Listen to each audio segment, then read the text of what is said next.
Welcome to Networking RX, a podcast devoted to helping business professionals like you enhance your networking skills in order to become more proficient giving and receiving quality business referrals and improving the overall quality of your life and the lives of those around you.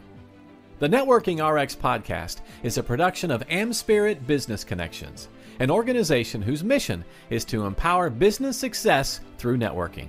Welcome to the Networking RX podcast. I'm your host, Frank Agan, founder and president of AmSpirit Business Connections. Today, I have another great guest. Today, I have a returning guest. As our subscribers know, often on this podcast, I'll be sharing ideas, insights, best practices for building professional relationships and excelling at networking skills. Occasionally, however, I will be interviewing subject matter experts, authors, speakers, thought leaders, social scientists, and even occasionally I bring these people back, and that's the situation today.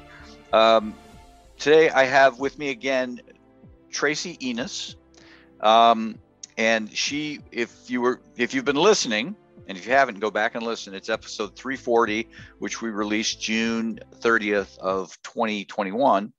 Tracy was on with us and really got kind of the lay of the land of her life. She's a single mom of four. And she is the international best-selling author of LinkedIn Publishing to Profits. And the conversation we had before really stemmed around her journey and how she got into LinkedIn. But she's also a member of the LinkedIn advisory team, and there's only 1,400 of those people worldwide, and you can look that up. But she's spent the last 10 years working with solopreneurs and companies upwards of $50 million, helping them with LinkedIn and other things along those lines, Sales Navigator, the algorithm, so on and so forth. Tracy, welcome. Hey, Frank, glad to be back. All right. Today I've already got your journey. I've already got that story. I can listen to that again. You choked me up on the last episode too. I know. We'll hopefully don't do it on this one. No. I want to talk with you about what you do, the types of consulting you do, the LinkedIn, the types of mistakes you see out there that people make. That'll probably choke you up. And then just kind of talk a little bit about these courses that you have, and it really kind of runs the gamut. So fire away. What sorts of things have you been working on, getting ready to release here? We're, mid-March, things are happening. Yeah. So, look, I've been on the platform since 2009, but I've really been active in 2011. But I didn't really understand back in 2011 that you needed to grow a network. And so really I'd started growing it in 2012, and I had only like 60 connections in 2012. And by the end, that was June of 2012. So by the end of 2012, I had 1,200 connections. And the following February of 2013, I got an email from LinkedIn saying I was the top 1% of all profiles in LinkedIn. Oh, wow. Which, you don't get those emails today. Yeah. So that's your SSI score now. For those people who don't know what that is, it's social selling index score. Anyway, so I've seen the same mistakes that I've seen for the last 10 years on LinkedIn. And I'm going to be honest with you, it all starts with that profile, 100%. And so, I guess December was LinkedIn's birthday. Were they 18 years old now or something like that? So was it 2003? Yeah. Actually just a month or two older than Facebook. And so people are still doing the same thing. They're putting their titles and their headlines. They're making their about summary all about them and their work experience all about them. And yes, it's a personal profile, and they should have some personal attributes to it. And there are specific sections for that.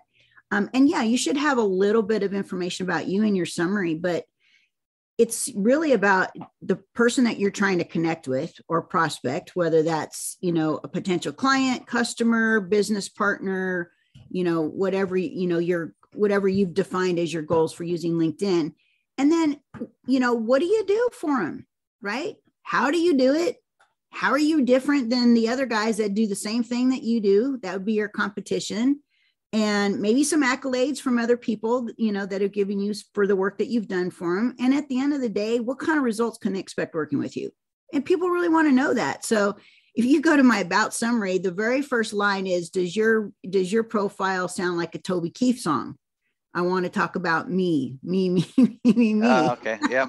If you guys are country music fans, it's a fun song. So, and I still see that. I mean, it just blows my mind. I'm not the only LinkedIn trainer out there. There's thousands of us and one aspect or another worldwide, right? But I'm still seeing this. And it's just crazy how, LinkedIn has changed a lot over the last 10 years that I've been super active in it. And even LinkedIn finally took notice and even sends out newsletters and says, hey, this is really how you should position your profile, to brand yourself and your company. And people still aren't doing it. And of course, that's like 6 years later after we were already doing that. Right. So I think that's the number one problem that people have is, look, 99% of what you do, your activities in LinkedIn, is tied to your personal profile. Whether you're sending out connection requests, you're following up with your first connections, you're getting active in the newsfeed, whether you're posting content or you're engaging with other people's content, you're active in groups, whatnot, or maybe you're sharing, updates from your company page, which goes to your personal profile. People are going to see your face, what's your profile photo look like, and they're going to see, a truncated version of your headline. So you want to make those few characters count. Right. Yeah. And that's going to pique curiosity. And what happens when people get curious? They're going to go and view your profile. Right. And that's where opportunity lands. And if you're not, that profile, it doesn't really speak well to the client or about the human side of you. That's the likability factor. I'm seeing a lot of folks not filling out their volunteer work or organizations that they support, or even their education. I mean, I have a past client. We had an argument about his military experience because he was mad at the military. And I'm like, I don't care that you're mad at the military. You have 20 years in the military. And he's a commercial and industrial roofer. And up in, the northern Nebraska, Iowa area, right? And I said, who are typically your clients? Are they men or are they women? Well, they're mostly men because they own the buildings. Okay. Right. Are a lot of them military? Well, probably. I said, is that a talking point with you guys? Is that like a trust factor that brings down the wall? Hey, I like you because you were also in the military too, right? I said, so regardless of whether you're, disgusted in your personal thoughts about the military, trust me, when somebody lands on your profile and they see that experience, you've just made a friend. And they're more likely going to reach out to you based off of whatever you're offering. So it's things like that. You got to put the personal aspects in the profile. And I just think people, they just rush through it. And then they don't see the results that they're getting. They send out 100 connection requests a week, and maybe they're only getting 10 to 20 people that accept them. Those are not good odds at all. You want to shoot for, 40 to 60 to 80%, right? And LinkedIn, actually, by the way, they keep track of this information, who's accepting your connection requests and who's not. So, what percentage is that? So I think, that's the number one thing. And I think the second thing is, after that, is not being consistent on the platform. And trust me, I've been guilty of that as well. So like the algorithm for my content in LinkedIn tanked because I didn't do anything in 2021. I mean, little stuff here and there, but nothing on a consistent basis. And it's like starting all over again. Like I'd never been on the platform before. Are you able to see that algorithm? No, we just know how it works. So, okay. I'm not the tech or the brains behind the algorithm, but I talk to other colleagues around the world that do similar to what I do, and they're the nerds. So I learned from the nerds. Well, I guess my question is this: when you say it tanked, you just kind of noticed it in your results and people viewing your page. Okay. All right. So it wasn't nothing special that only Tracy can see because she's one of the 1,400 people worldwide. Well, I mean, if you're in your own profile, you can't see it on somebody else's profile, but LinkedIn will tell you how many views you had on that post. So there's a little bit of analytics in there. but it's not in depth, and so I kind of rely on the nerdy boys that, that like to evaluate thousands of posts and then come back with an annual report, so I like that part of it. But, I think, like, for example, I just did a personal post for New Year's, and I know I'm better off posting on a Tuesday at 7 a.m. than I am on the Thursday at 7 a.m. Like if I'm going to do a poll or a post, because I know this just from, keeping track of my content and when I'm posting at what time of day and what day of the week. And I noticed that, I think, was it last year at Christmas time? I did it Christmas instead of New Year's Eve, but this year I didn't do the Christmas one. And I had like only with this New Year's Eve post, maybe an eighth of what I had at the Christmas the prior year. So that tells you something. I was a little bit more consistent in 2020 than I was in 2021, and the algorithm showed it. Right. So, and I don't have a small network, so that makes a difference. So LinkedIn wants to see consistency, and that doesn't have to be every day. Maybe you post 2 to 3 times a week, but be consistent in posting, and then be cognizant of which posts are working for you. What's getting more, engagement or likes or comments over some of your other posts, and then start developing more content around the ones that are more favored. Okay. Yeah. I mean, this is interesting. I talked to somebody who they were just sort of getting on LinkedIn, and I was kind of explaining some of these things, and I could see the light go off in their head. And their comment to me was, "Oh, okay. I always thought LinkedIn was just something that you did, a box you check, right?" I got on LinkedIn, and what you're telling me is it's something that you continually do. I'm like, yes, you're ongoing. Lots of rules out there. I mean, I've heard things like don't post more than once a day.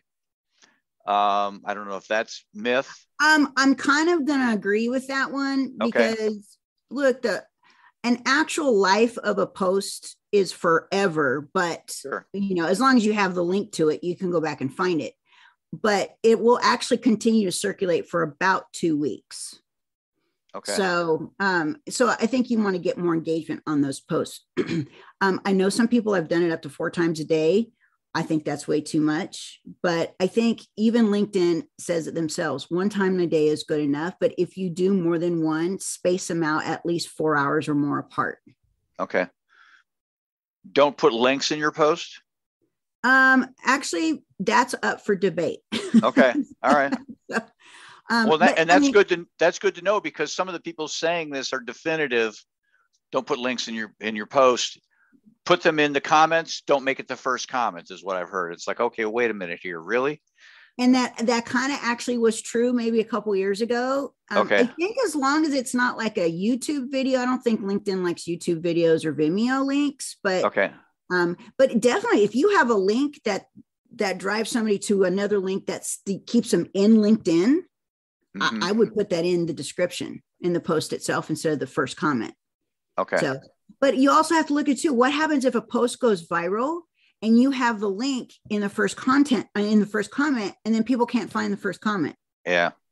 But then so then you can go back, and this is what some of the more of the content gurus say is, let that post get some engagement and then go back in and put the link back, go into edit and put the link back into the post itself.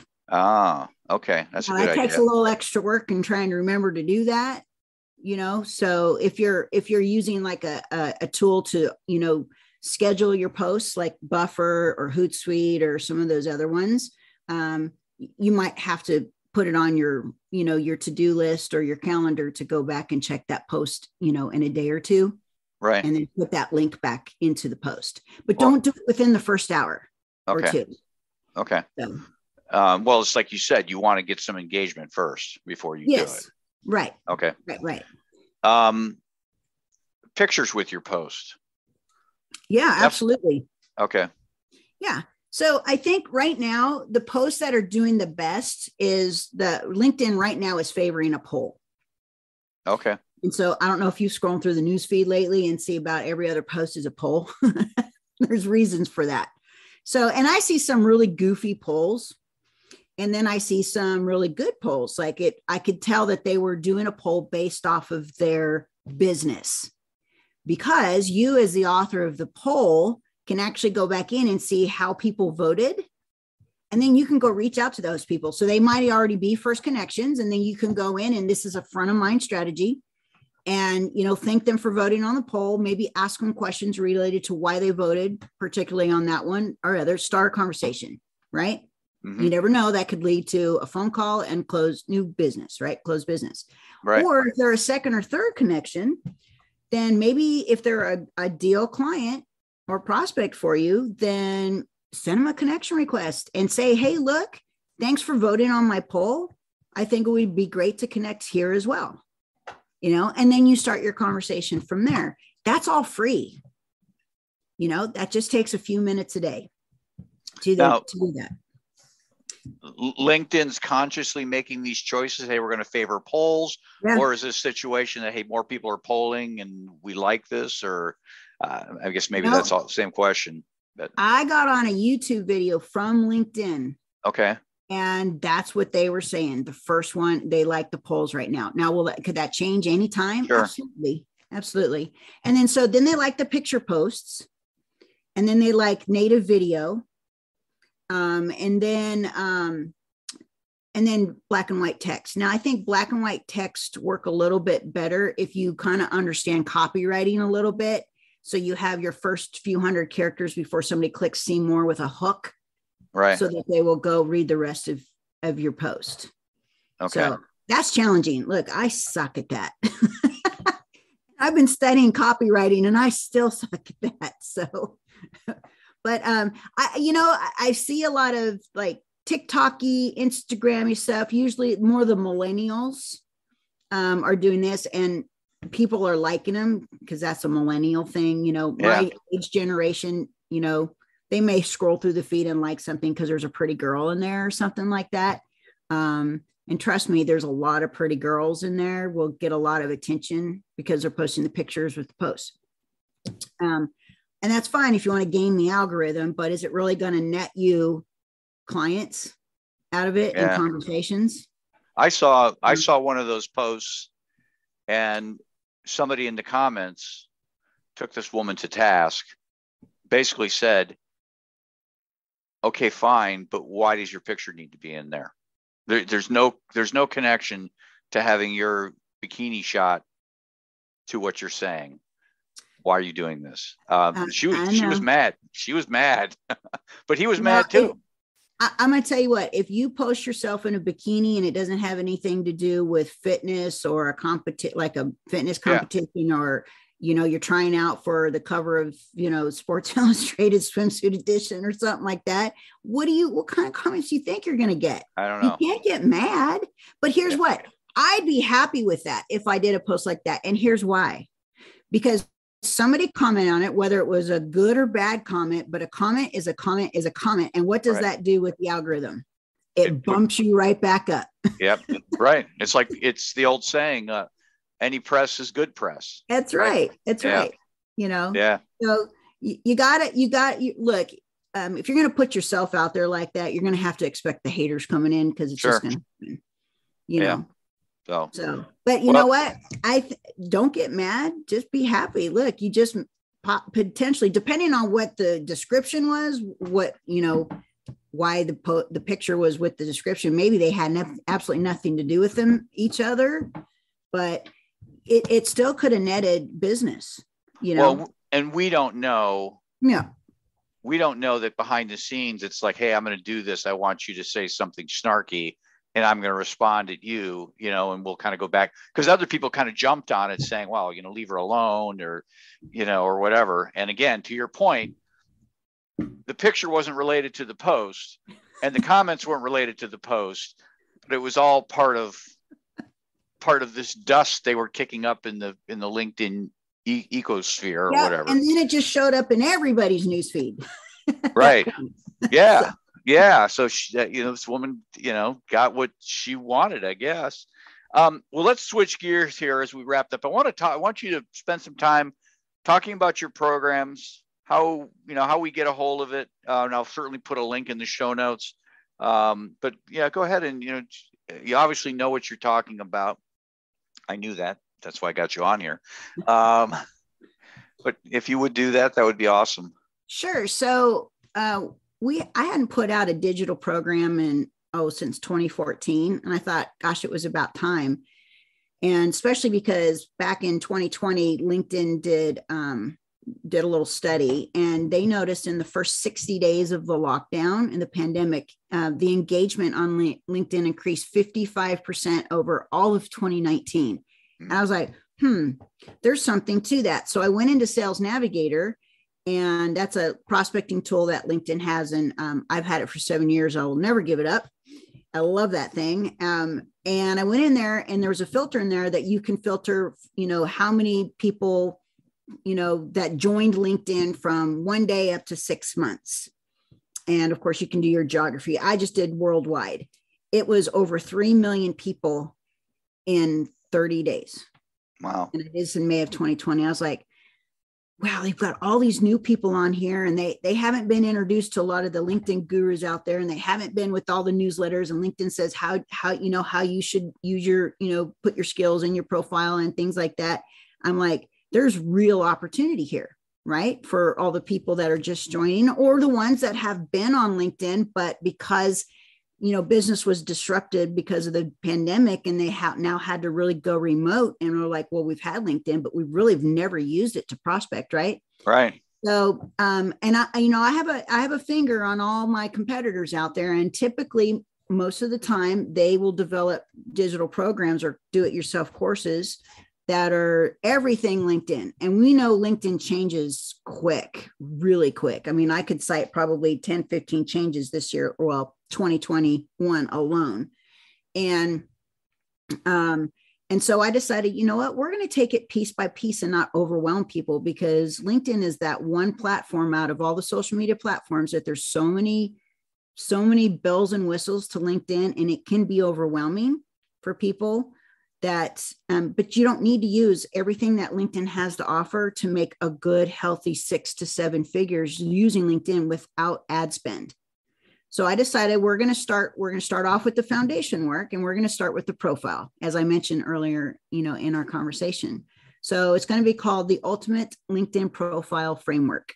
And that's my new course. And it's going to cover every little section of that profile, including, we're going to add some bonuses with the creator, the new creator profile, and what's the difference between, creator and the regular LinkedIn, and how to use it as marketing.